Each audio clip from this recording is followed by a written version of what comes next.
Hello, and welcome to this week's Temple Talk, where in this week we are going to be discussing the video game industry as a whole and the development of video games. Yes, I posed this question on Twitter the other day. Do all games need a franchise? Because it made me wonder what popular games or great games do not have a franchise or a sequel in it. I mean, I kept trying to think of something. Like, I thought of The Last of Us, but that's getting a sequel. The Uncharted has sequels. Legend of Zelda's a franchise. Horizon's going to get a sequel. There's no doubt about that. Yes, it's recent. It just came out last year. It's not even a year old yet. So we really can't put that game on this as a list of it doesn't have a franchise, because it will have a franchise. It makes me wonder what games just simply don't have a franchise. I could not think of one at all. Mario franchise, Zelda franchise, Metroid franchise, Pokemon franchise. I mean, I could name these off crazy. Even third parties, Assassin's Creed, Call of Duty, Destiny has a sequel now. It's ridiculous. Now we're getting some games from the Xbox area, from Sea of Thieves, and so maybe that will be one of the few exceptions. But even back in the olden days, there were franchises. Mario Kart, Metal Gear Solid, GoldenEye even had a 007 had a bunch of games for, which is in the franchise. It makes you wonder. Forza, Gran Turismo, Grand Theft Auto, the Batman Arkham games. They all have a franchise. And that makes you wonder, to be a successful video game, do you need a franchise? Is that what cements you as a staple in the video game industry? I mean, back in the olden days, like days of Pac-Man, yes, but even Pac-Man to a certain extent had sequels. Pac-Man 2, Miss Pac-Man. And it makes me wonder, will there ever be a day where we don't need franchises? Where the consumer, the gamer, doesn't need another Horizon or another Legend of Zelda. They've had enough. And they can think of this one game was perfect. It makes you wonder. I mean, I would have just been happy with just one Batman Arkham game. We got four Batman Arkham games. The Walking Dead Telltale series, I would have been happy with that first season. But they have coming up with their fourth one now? It's ridiculous. I mean, to have so much... I'm guilty of this, so I can't be too much of a hypocrite, because I love the next... I'm always looking forward to the next Legend of Zelda, the next Smash Brothers. I'm going to be looking forward to the next Horizon, because I'm still playing this game and I'm falling in love with it. But then we put pressure on the developers and to make the same game over and over and over again. They can never really explore their creativity a little bit, because I can name three developers off the top of my head that have issues with this. That I can name that have had issues being stuck in a franchise they no longer want to be in. They want to pursue something else. For example, what was it? I can't remember the one. I think it was kind of funny. I was reading up on that one. Had left. It was Naughty Dog. Naughty Dog had left, or the guy who did The Last of Us left, because he could no longer handle the pressures of the game industry. Because The Last of Us Part 1 was a passion project of his, and then he being tied into Uncharted 4 was just so bad. It was so stressful for him. Didn't make him want to. Another one, Sakurai. He's the one who created Super Smash Brothers, and he has stated publicly that he is so sick and tired of working on the Smash Bros. Because it's so much work and it takes a toll on him. He has actually been hospitalized for making these games because he's so passionate about getting every detail right, because he knows the fans will criticize everything about that game, and they have. You cannot say they have. They criticize the roster, they criticize the stages, they criticize the movesets, they even criticize the lack of story mode, the online aspect. So they get criticized, and it starts from the top. It doesn't start at the bottom; it starts at the top. And Sakurai makes sure that he does a lot of the work himself. And he's gone on record saying he just doesn't want to do it anymore. But he keeps doing it for God knows why. But he does. And yes, Sakurai has done other projects in between Smash games. But look what they are. Kid Icarus Uprising is probably the most notable one. He did I think Sakurai did a Kirby game at one point too, but that didn't really do anything. But yeah, Kid Icarus Uprising, Sakurai did that. And it makes you think, like, he could be doing something. He could make a next new IP for Nintendo. That guy is brilliant. He could pass the torch or teach someone. Like, even Shigeru Miyamoto had a hand in how many franchises. Mario, Zelda, Metroid to a certain extent, Yoshi, Pikmin. It's crazy how many franchises people have. And then the most prominent one, the one that had the biggest public opinions on, was Hideo Kojima when he left Konami, because Konami wanted him to continue making Metal Gear Solid games, and Konami said, "Crap, or hell no." He was going to try to do a different project. He was about to do the new Silent Hill game. We all remember that PT demo that came out with Norman Reedus at the end, and we all loved it. It was beautiful. But Konami did not like his vision and axed it, because it was not the franchise they were making, because the franchise is more profitable than a new IP. Simplest fact. A recognizable franchise like a Mario, Metal Gear Solid, Star Wars Battlefront makes more money than a new IP. That's why they really don't make new IPs anymore. It's very rare, unless it's an indie developer. Indie developers always make new games. Indie developers is the place where new games are born. But you cannot give me a AAA game that does not have a sequel. Splatoon has a sequel now. ARMS sold 1 million copies. It's the only one I can think of. Well, even last year, I don't like to count games that have been happening the last 2 years that came out, because they could have a sequel down the line. Horizon's like the newest one, that they really did take a chance. The Killzone team, the Guerrilla, took a chance, and it paid off. And I like that. I wish more companies did this. And it's hard. Hard to even greenlight that. I mean, look at BioWare. I think a story came out yesterday that they feel pressured that if their new game, which is Anthem, which is like a multiplayer type Destiny type game, doesn't come out within 29, they're being pressured by EA to get this game out before the end of the physical year, which in this case is March of 2019. And if it doesn't do well in that time frame, they could be gone. Their studio could close.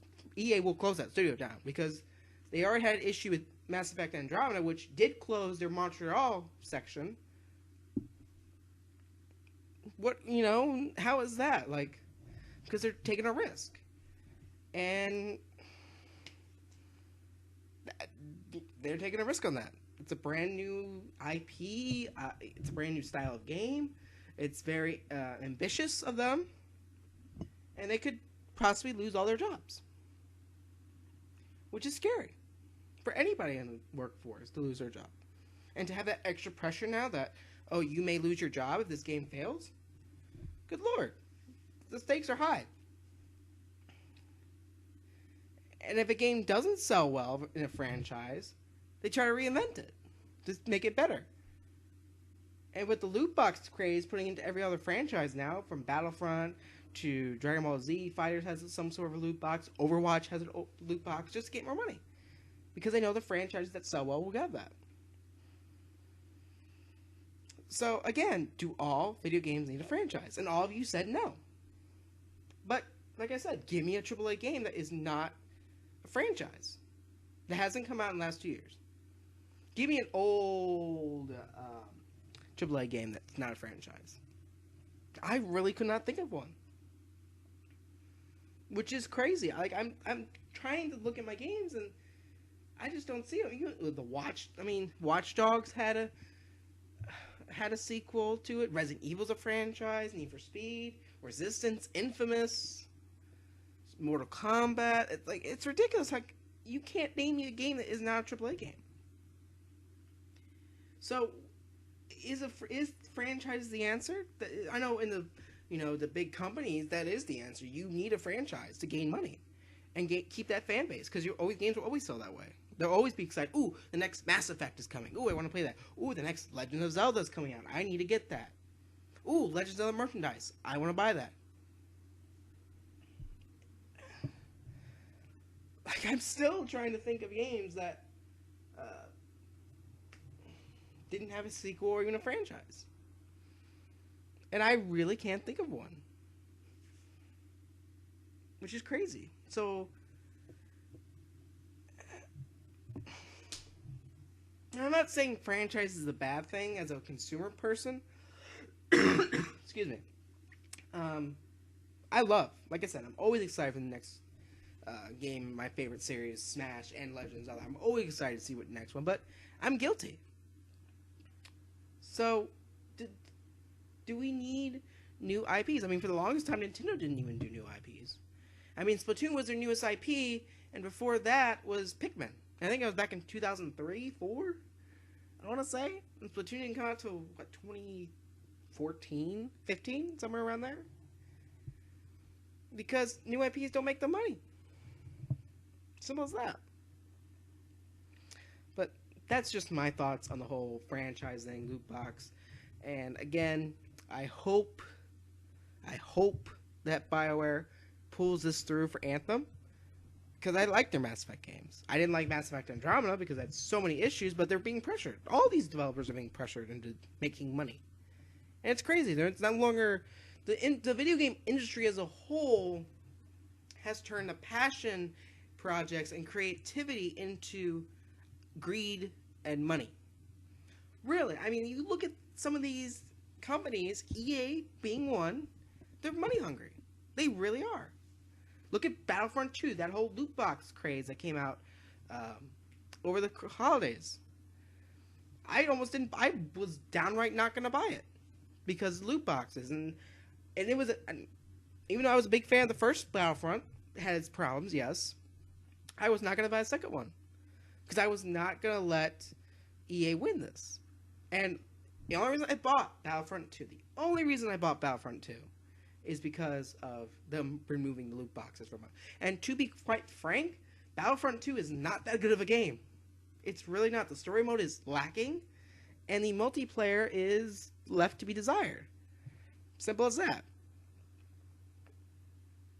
And I just think this loot box craze is going to come, and it's going to keep coming. And I just think the video game industry as a whole is moving in a direction that's very negative. I mean, you even see now Xbox moving to this Game Pass.